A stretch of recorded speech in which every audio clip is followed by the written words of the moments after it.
guys, this is Azralynn with a quick review of Rynn's adventure, Trouble in the Enchanted Forest.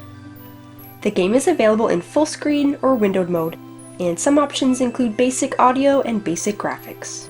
The controls are not customizable. I found the keyboard controls a bit clunky, but the game does have full controller support and I highly recommend playing with a controller.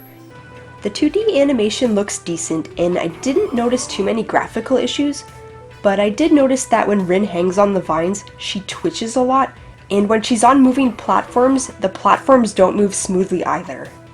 The music and the sound effects were fine, but they got very repetitive. There was voice narration when you first start the game and when you finish the final level. Usually I enjoy narratives, but I'm glad there wasn't much in this game because it sounded like someone reading a storybook to children. Rynn's Adventure is a platformer game, and it is not a casual platformer. The gameplay is very unforgiving, and it's not for somebody looking for a casual game. You start each level with 3 total lives and a full health and mana bar, which is weird because some of the screenshots on the Steam store show having 99 lives. And having 99 lives would have been really nice. So you lose health if you take damage, and when you die, you also lose a chunk of your life. But if your health bar can't lose any more life, then it refreshes both your health and mana bar and consumes 1 life. Killing creatures will sometimes cause health or mana bubbles to drop, but it seems random, and they don't really give a whole lot anyway. When you run out of lives and health, you lose the level and have to completely restart it. The game does have checkpoints, but they aren't marked, and they're not always placed in a safe location. I often found myself respawning and instantly taking damage from nearby monsters with absolutely no chance to react or avoid it. In a game where your life is so precious, it's really annoying to have this happen. You can kill monsters and avoid taking damage if you spin while you jump. If you hit something while spinning, you keep the spin bounce going, and you can dive on monsters, which lets you bounce higher than normal. The monsters in the game respawn very quickly, and there are some annoying monsters that you can't kill at all. There's 8 levels total, and you can do them in any order that you want.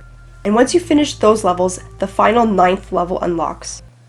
In the levels you collect gems and keys, and when you beat each level's boss you unlock a special power-up outfit that has its own unique abilities, and it also increases your health and mana pool slightly based on which items you collected. Each level is unique and has its own design with different mechanics, but some parts were extremely frustrating to get through, especially the final level, which made me want to throw my controller through my monitor. Each level has a boss fight at the end with different boss mechanics, but the bosses are a complete joke compared to the rest of the level. You can use the spin jump to cheese most of the boss fights just by bouncing on their heads the entire time. I would have preferred less difficulty during the levels and more on the boss fights so it would have been balanced. The whole game took me 9 hours, but it took a few hours just to beat the very first level. Once I finally did and got the first power-up, the game did get easier up until the final level. There isn't much to say about the story since it's very straightforward and you're just trying to save your parents and the Enchanted Forest from the wizard and his minions. I wanted to rage quit so many times, so I have absolutely no desire to replay the game, but there are some achievements for collecting everything if you're into that sort of thing. What drew me to this game were the casual and adventure labels, which were very misleading. I had expected more of a story-driven platformer with some challenges, but not anything too crazy difficult. This game is absolutely not casual whatsoever.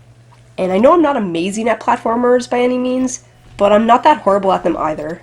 I found this game very stressful and frustrating.